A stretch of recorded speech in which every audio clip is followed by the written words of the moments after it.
I'm Tom Kolb, and this is the Fender Stratocaster, the most popular and imitated electric guitar in history. This versatile instrument can be heard in just about any style of music, from rock, blues, country, jazz, metal, funk, new age, to reggae. In the words of Eric Clapton, it's just about as being close to perfect as any guitar could be. In 1954, Leo Fender debuted the Fender Stratocaster guitar, and with few exceptions, that model is the same as the standard model today. Let's take a look at the headstock. The headstock on the Stratocaster was the first time the world saw what was to become the classic headstock for Fender.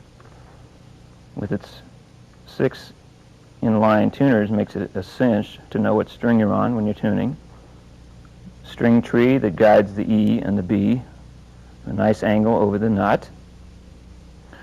The original Stratocaster had a one-piece maple neck, later to become a neck like this, a maple neck with a slab rosewood fretboard goes over the neck,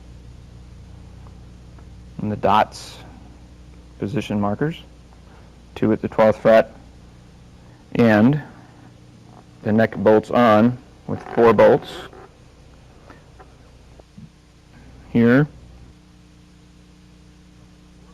Make it very easy to take the neck off if you need to make adjustments to the truss rod, or it could be, you can get to it here, the truss rod adjustment, which curves the neck to the player's desire. You can have the flat neck, more curvature, more relief up in this area.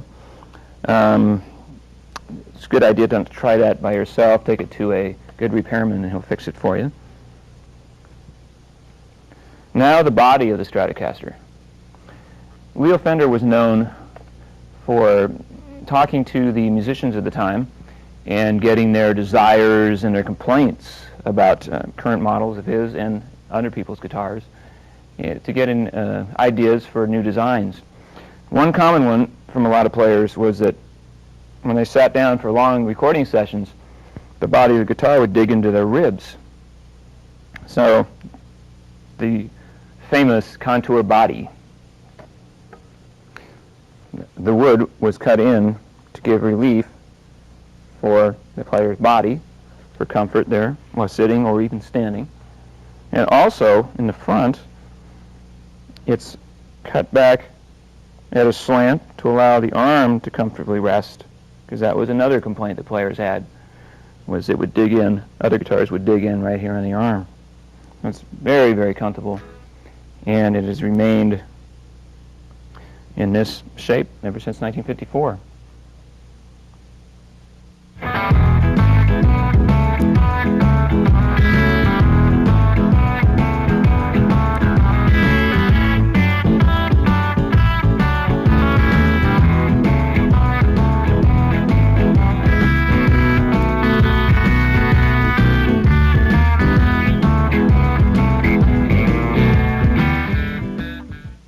At the time, certainly one of the most revolutionary things about the guitar was the synchronized tremolo system, as what it was called. It's actually a vibrato system, but it was developed in direct competition for other guitars with systems that were known to go out of tune.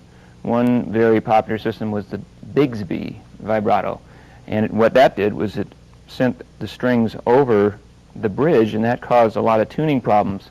So what the people at Fender did was they developed a system that would move the entire bridge. Now I just happen to have one that's out of the guitar. A little bit easier to explain what goes on here.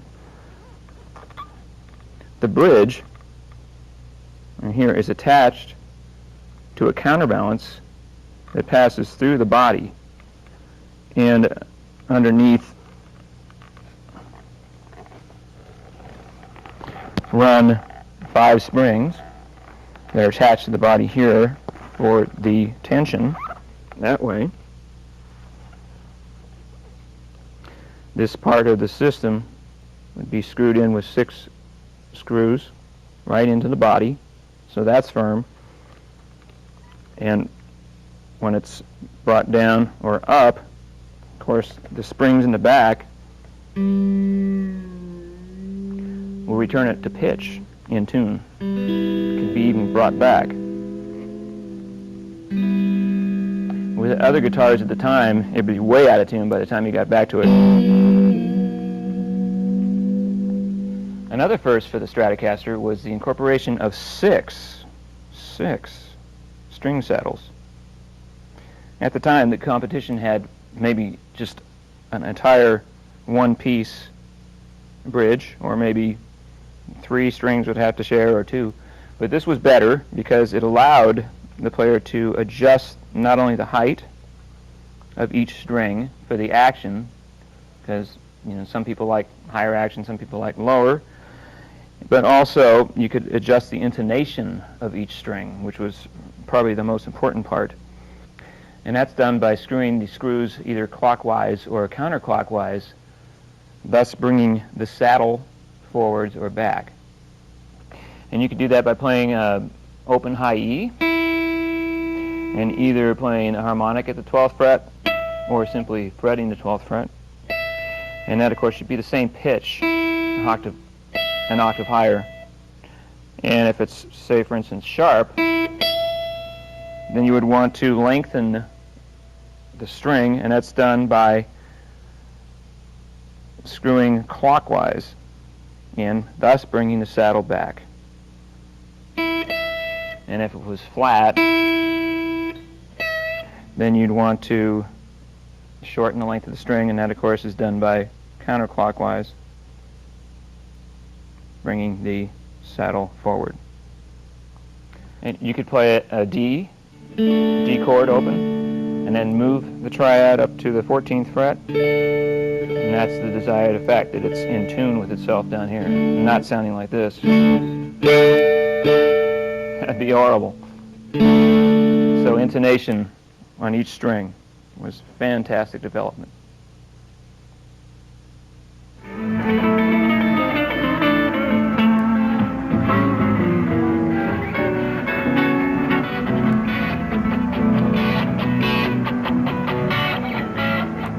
What I do here at Fender is I'm a tuner tester. I do technical inspection and I do some setup on the guitar, mostly to create a good feel for the instrument before it gets to the customers. Just imagine yourself back in the 50s and opening up the brand new Fender catalog and seeing the Stratocaster advertised. I bet your eyes would go right to this area. 3 pickups, because at the time most other guitars either had 1 or 2, so that was certainly revolutionary.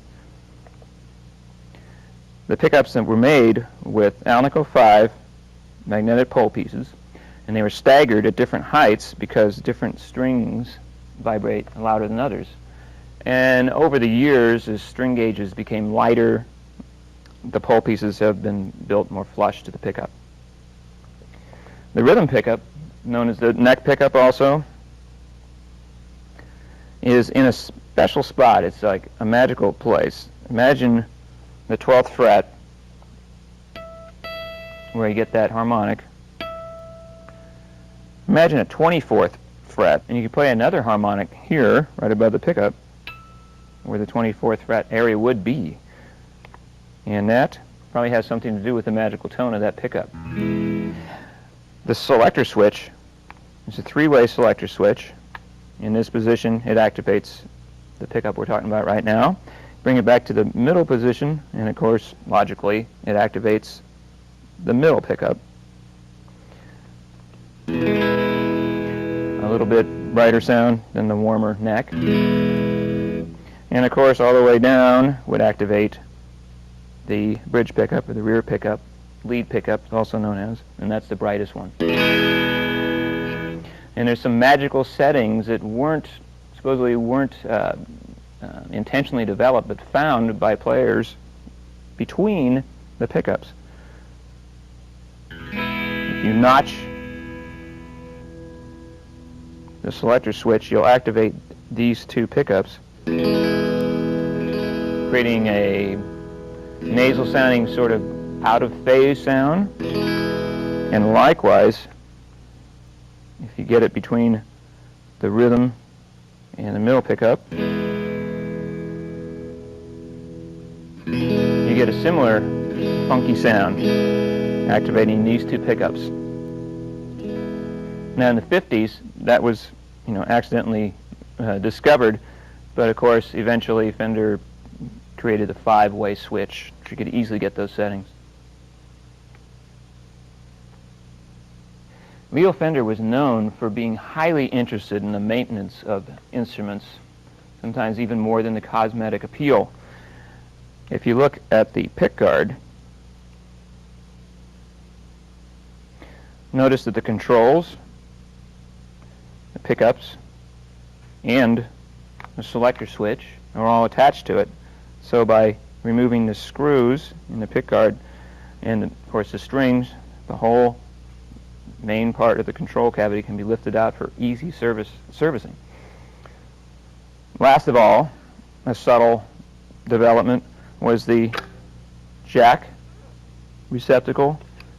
It's on top. You could see it very easily. You don't have to go fishing down here for it. And there we have what makes up the classic Fender Stratocaster guitar. And as I said, little change to this day since 1954. Before we go any further, let's get in tune. Here's a high E.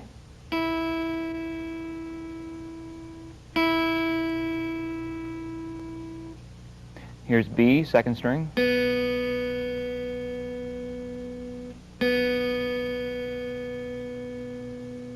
G, third string.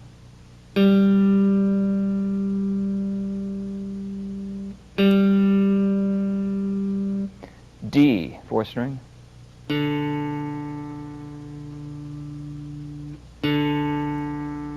A, fifth string.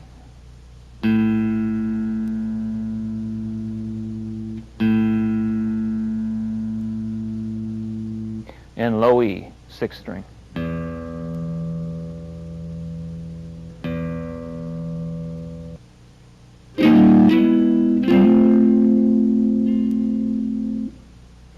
Some things just naturally go together. Hand in a glove, Jimi Hendrix and the Fender Stratocaster guitar. When I think about Jimi Hendrix, I think like a lot of people, I get images in my mind of him setting his guitar on fire at Monterey, crazy stage antics, loud feedback, just amazing guitar playing, way ahead of his time. One of my favorite things about Jimi was his rhythm playing on the neck pickup. It's evident on songs like Wind Cries Mary, Little Wing, and Hendrix used a lot in the studios for his rhythm playing, the Fender Twin Reverb. Just a perfect match.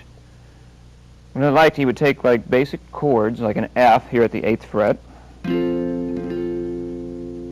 and take the chord tones of the chord and add as passing colors the notes of F major scale.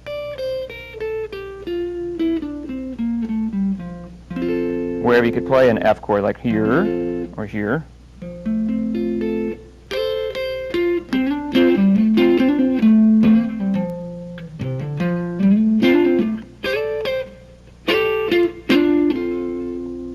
And another place which is good for this style is in minor keys or minor chords. Take an A minor chord at the 5th fret. And those are the chord tones, and add to it the notes of the natural minor scale.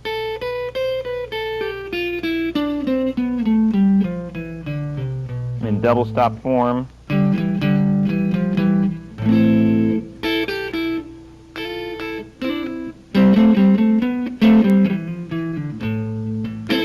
And sliding around up the neck.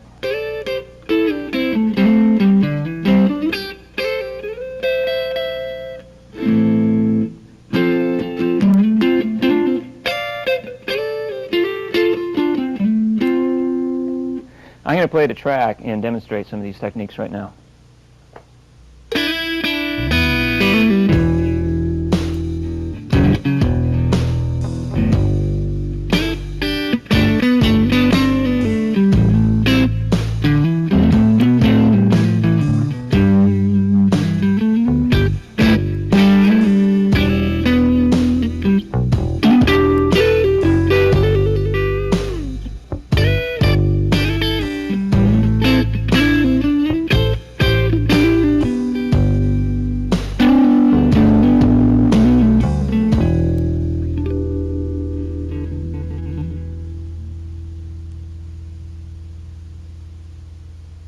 Now that chord progression we just played just has some basic chords: E minor, G, and A minor. And in that style of Hendrix, take like an open E minor chord. If you look for any kind of shape of E minor up the neck,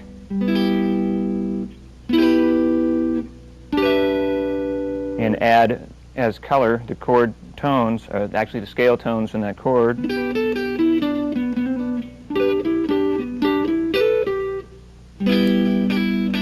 the open strings. Get lots of stuff for E minor. And this pickup just brings out those rich, sparkly tones, like bell-like to me. G. G's so much like E minor anyway. G major is relative to E minor. Got a lot of the same choices.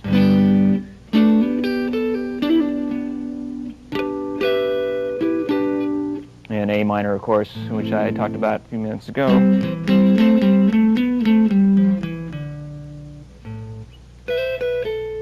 So any place you can find a chord shape of the chord you're on.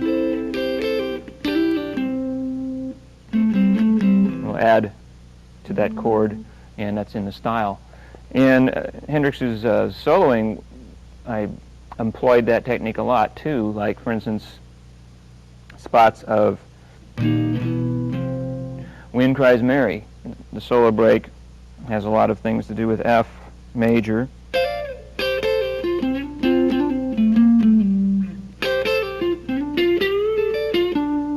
and F major pentatonics,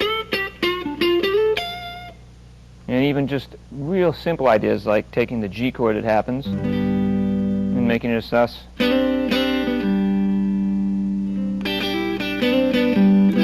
G6, G sus, back to G, G add 9, back to G. Mix in some blues.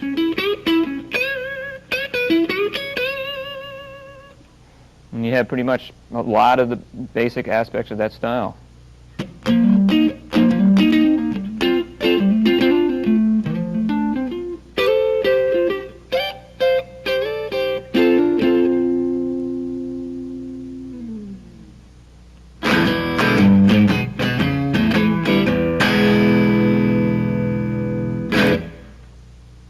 Boy, another artist famous for this neck pickup, Stevie Ray Vaughan. When he came out in 1984, I believe it was, boy, suddenly everybody wanted a Stratocaster. That Pride and Joy, basically a 12-bar blues in E.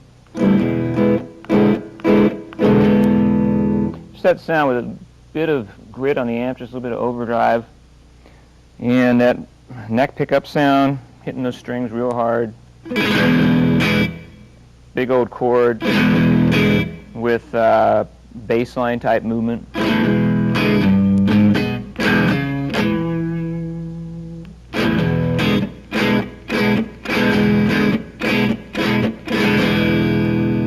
Just a really, really big sound for that rhythm playing, and like something like E7 sharp 9 to an A7 type groove.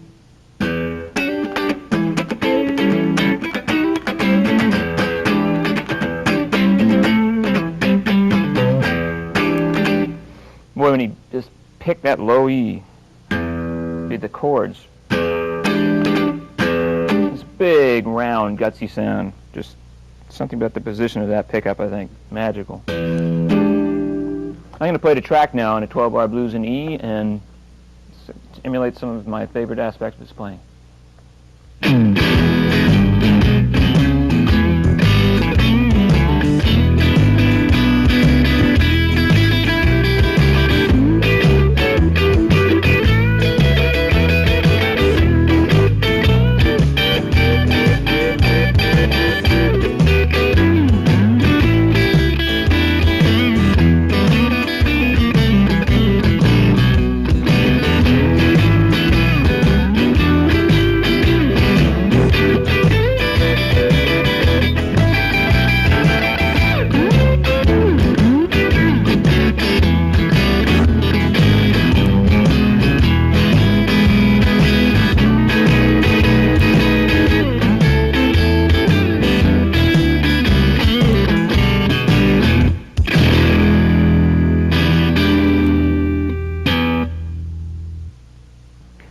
when Stevie would hit that low E at the end of a lot of songs.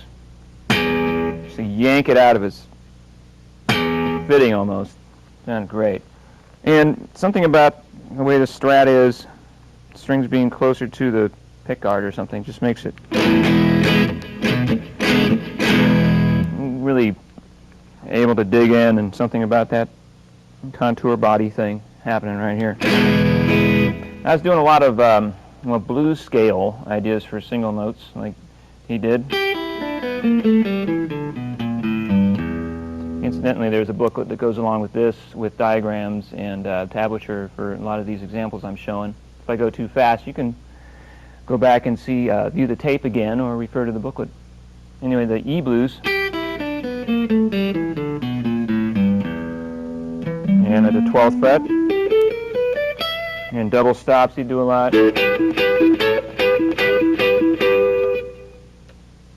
And high E with notes on the second string.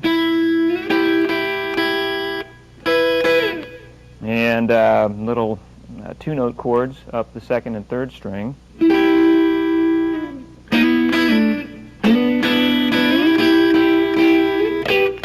With the high E open, ringing out. And occasionally, since it was a power trio, a lot of big chords here and there. And the 13 chord, the 12th fret, E13, and that sharp 9. Now this sound can be emulated on any stock Fender Stratocaster guitar, but there's a signature model, Stevie Ray Vaughan model that Fender makes, if you're interested. Just great for this.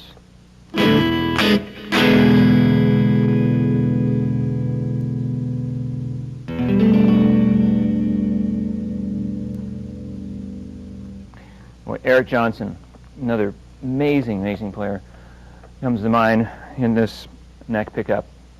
Particularly his voicings of chords, sort of like the one I just played. Guess that's sort of like an E minor 11 chord there. With just that slap echo and nice chorus, a little bit of chorus, and the gorgeous reverb he uses. Wonderful combination.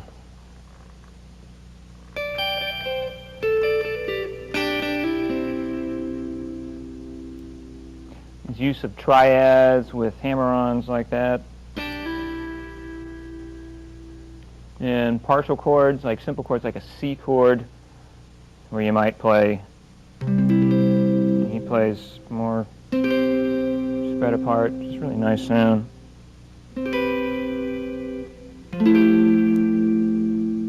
And jazz chords, actually, a lot of influence from, I would say, like Wes Montgomery. I've heard Eric do sounds like thumb-brushed strokes of octaves.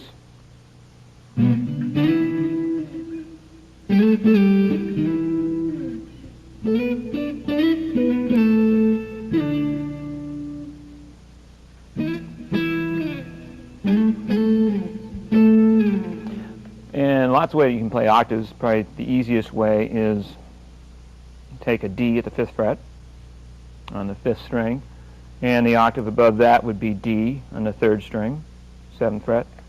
But the hard part about that is muting the strings in between. In this case, the D open. If you move it around,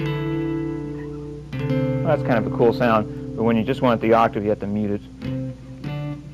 And that thumb brush stroke just adds a sort of mellowness to it. And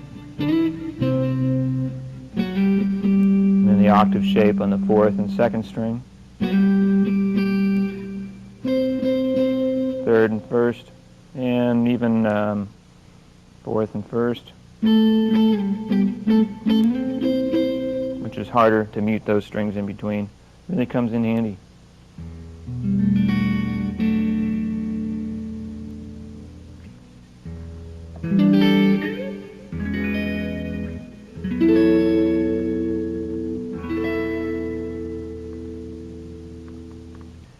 And also taking a, well, like a C6 sound.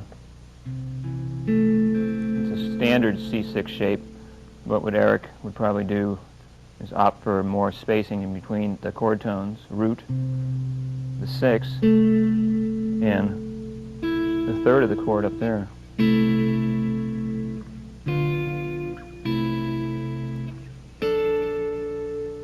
Dick Dale.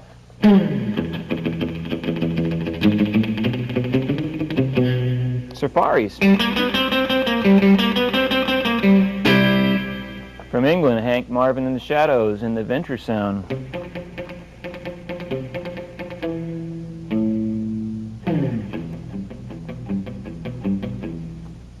Boy, with that reverb in the back pickup, the way it's positioned, incidentally, so you don't get too much of the low strings, but when you get the right hand palm right back in the bridge, you get that dead sound, Beach Boys rhythm.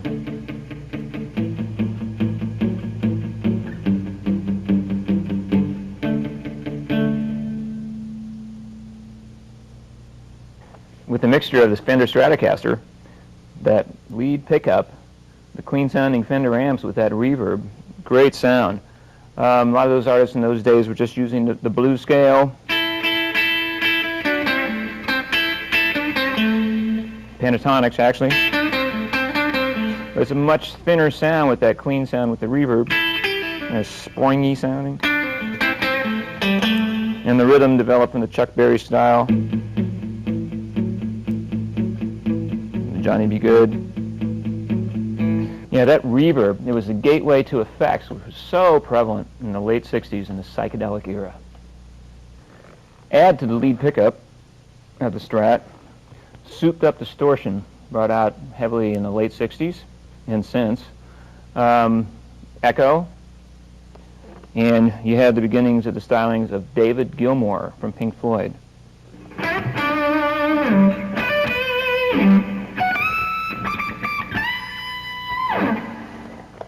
Take, for instance, the song Money. In one of the solo breaks, David using B minor pentatonic,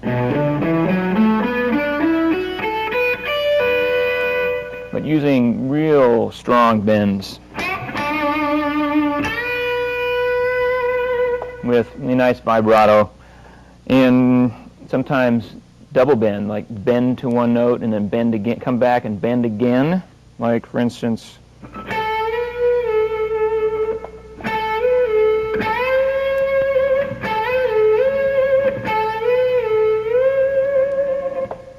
so that's two whole steps from the A, whole step to B, way up to the C sharp.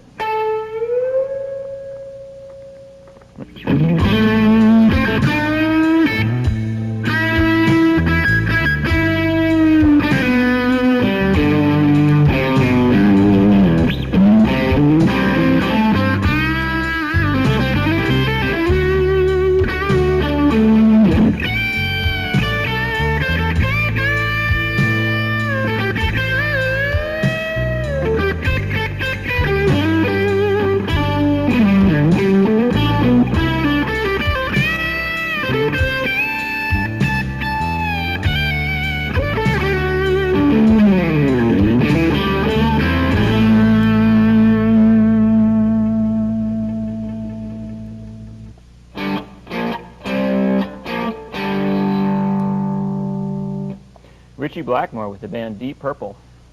Remember those inverted power chords, I call them? If you take a G power chord at the 3rd fret, you get the root on the 6th string, and the 5th in the middle, and root on top. If you take out the root, you have the 5th, and then the root.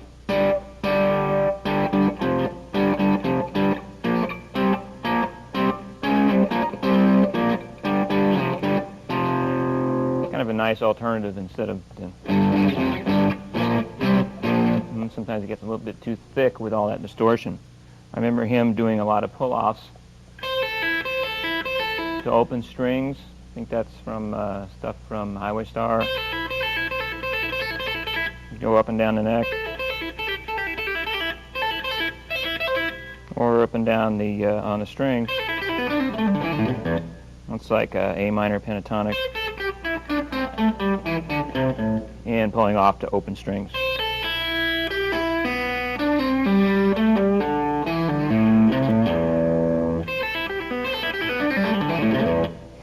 And his heavy use of the Aeolian mode, or the natural minor scale. In A, it would be here.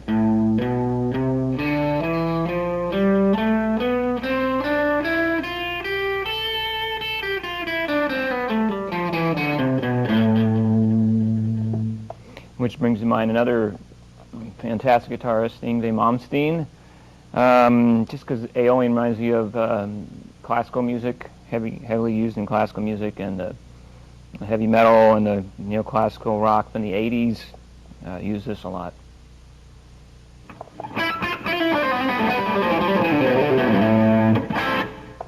And of course, Yngwie used heavily the harmonic minor, which is just the natural minor with a raised 7, creating those diminished sounding arpeggios. And both of them were really famous for going back and forth on the neck pickup to the bridge pickup, which is something a lot of guitar players do if they're down on the lower strings on the lead pickup. As they climb the neck, they switch over to the neck pickup to kind of fatten up the sound of the strings, the thinner high strings.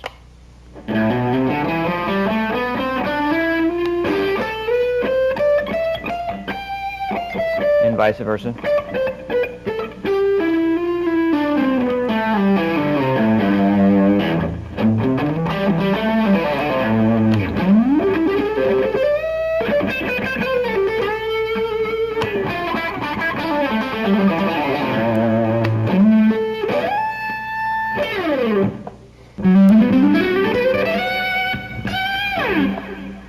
And of course, Eric Johnson's famous violin-like sound on his bridge pickup. Lots of distortion, and of course the gorgeous reverb and echo. You take just basic power chords on the 4th string, G, at the 5th fret, and the 5th, which would be D, at the 7th fret of the 3rd string, and then the octave on the 2nd string of the 8th fret.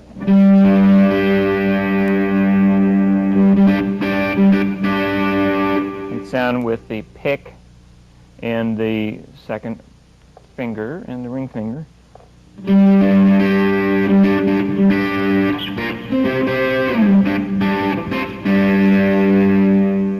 And incorporating like a 9 to the power chord, in this case a C power chord, and the 9 on top. I'm going to do that.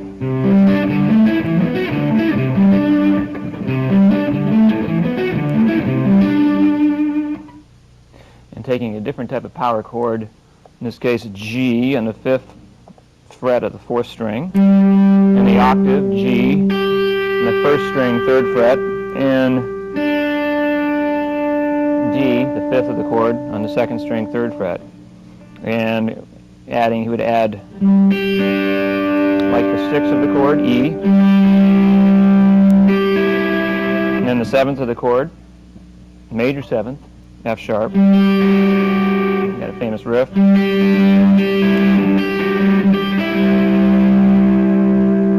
Really nice stuff. Now when you take away a lot of the reverb and the echo and the saturation, get back to a little bit more basics, you get one of my favorites, Jeff Beck. When I first heard Jeff Beck coming out of the stereo speakers, I thought a dog was coming out to growl and bite me in the leg. Just those low growling tones in the lead pickup position. This snapping of strings, getting the pinched harmonics with when he used the pick, or when he uses the pick with the edge of his thumb.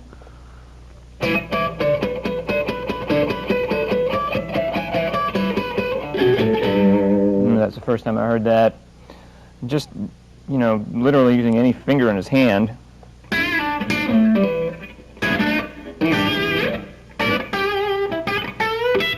Whatever's there.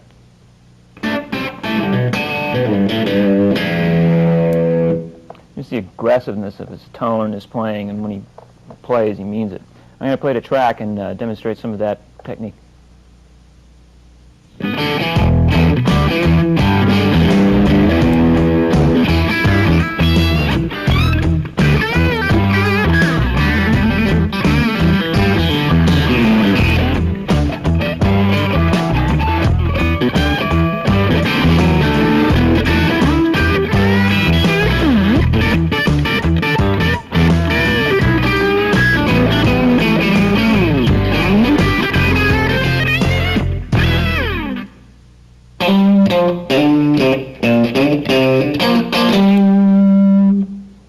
World-renowned guitarist Eric Clapton just about single-handedly made famous this sound in the 70s. Fender Stratocaster lead pickup in conjunction with the middle pickup. Notched between the settings on the pickup selector, you'll find the famous out-of-phase sound.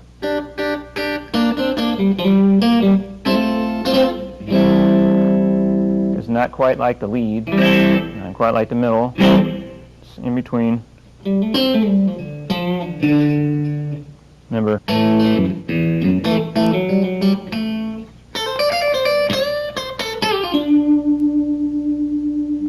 Mixed with his fantastic vibrato.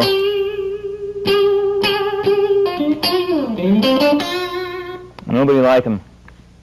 A lot of bending in his style. It's a D minor pentatonic,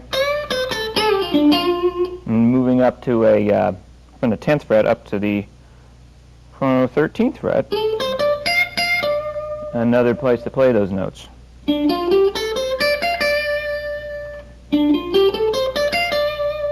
A lot of range out of there.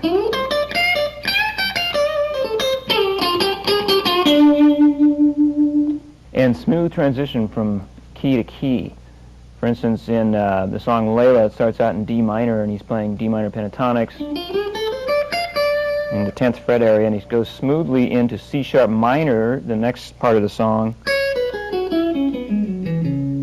there by using a note from D minor,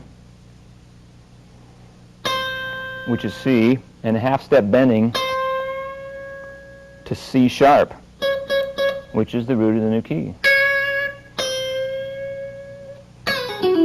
And you're ready to go in C sharp minor. Very smooth. I'm going to play the tracks and demonstrate some of these ideas for you.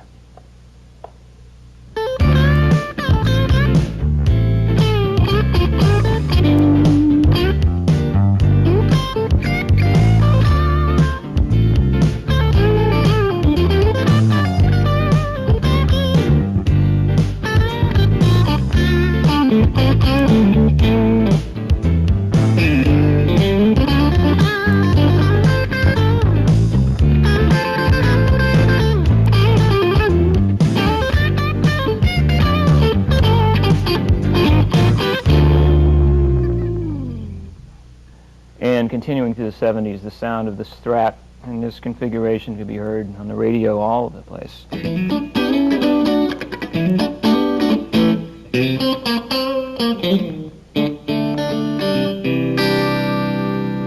In 1978, Dire Straits hit Mr. Mark Knopfler made that sound so famous again.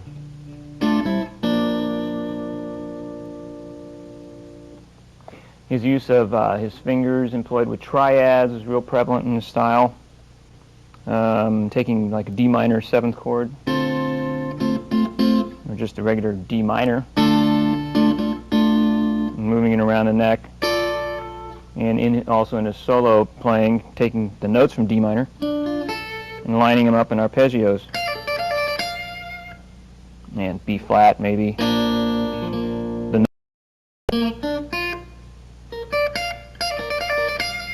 mixed with his wonderful chordal style.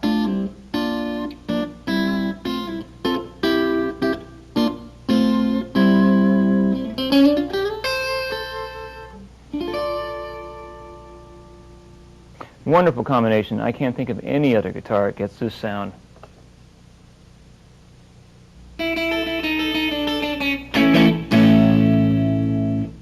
Buddy Holly, 1959. Many consider him the first star of the Stratocaster guitar. And he was a singer-songwriter. Bob Dylan in the 60s loved to play the Stratocaster. And it's just perfect complement for that style. Big open chords, strumming away, nice jangly sound in a sort of acoustic manner, using the middle pickup. Good selection, middle pickup.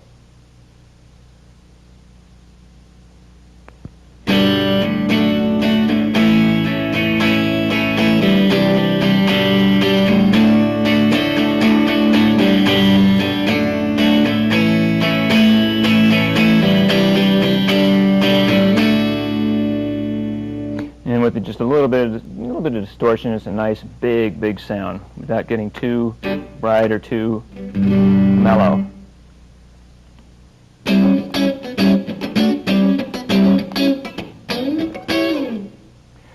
The neck and the middle pickup together. It's a similar sound to the bridge and middle pickup together. That's the bridge and middle, and this is same lick with these two. But it really comes alive on sparkly sounding chords.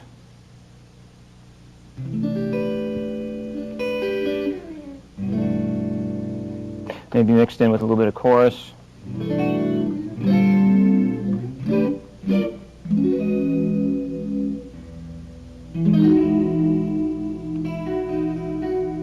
Kind of makes them shimmer. I'm going to play the track and demonstrate the sound.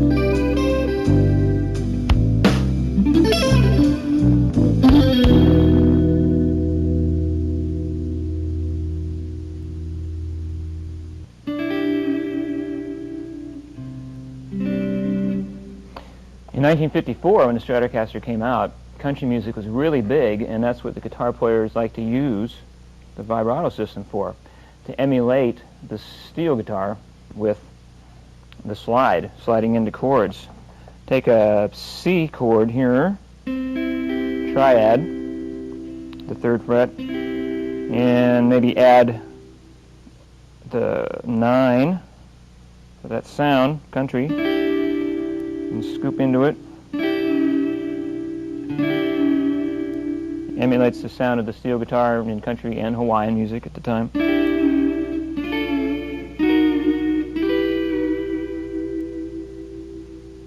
And it was heavily used in surf music, of course. And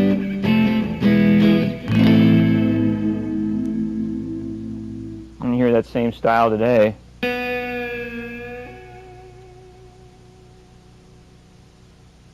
But when Jimi Hendrix came out, boy, it was used in a different way, along with feedback, loud gain, the things he could do with this thing.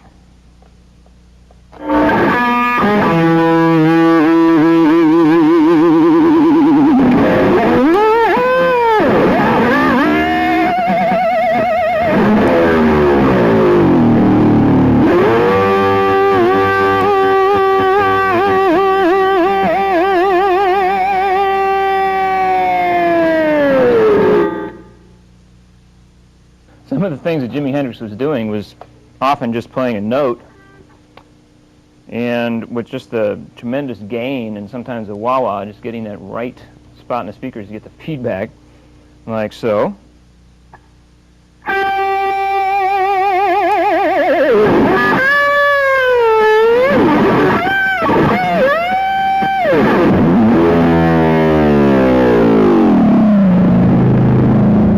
Those crazy, crazy string dives.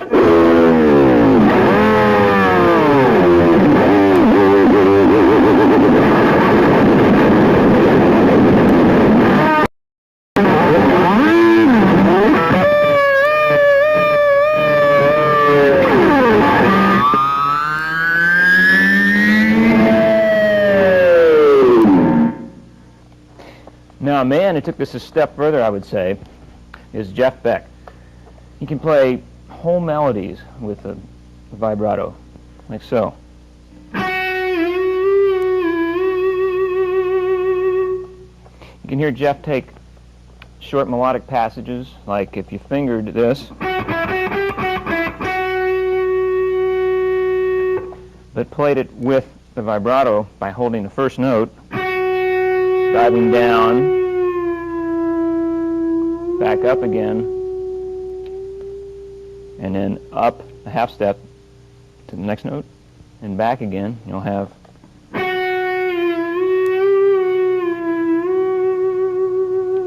the man has incredible pitch, and you can just get those notes just perfect. And he'll mix harmonics with it too, like take a melody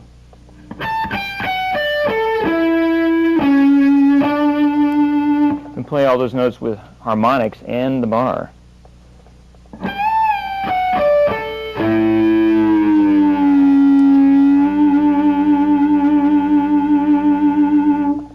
Great, great device.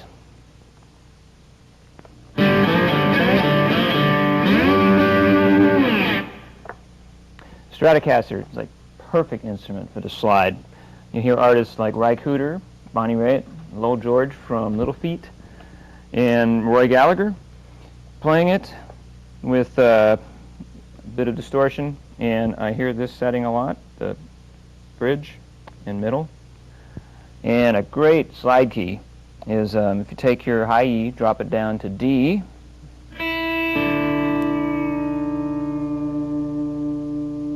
and your low E down to D also, and the A string down to G.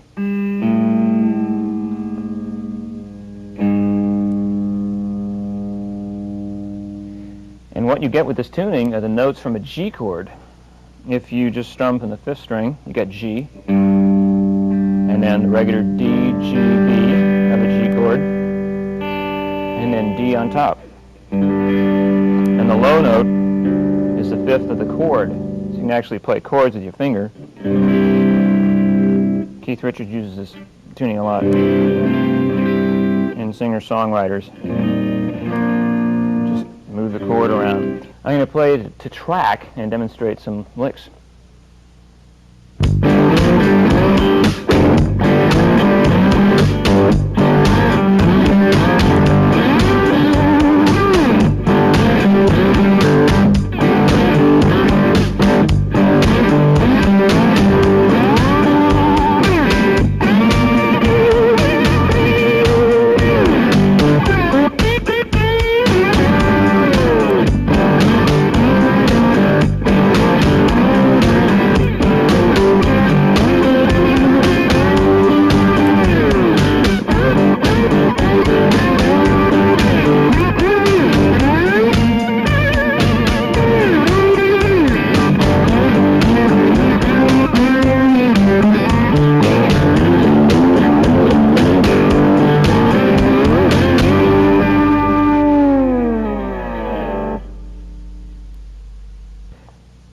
Well, I only scratched the surface of the many artists that the Fender Stratocaster helped make famous.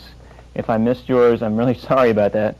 But I hope you had some fun with it, and I hope I brought some inspiration to you about the instrument, and I'll see you next time.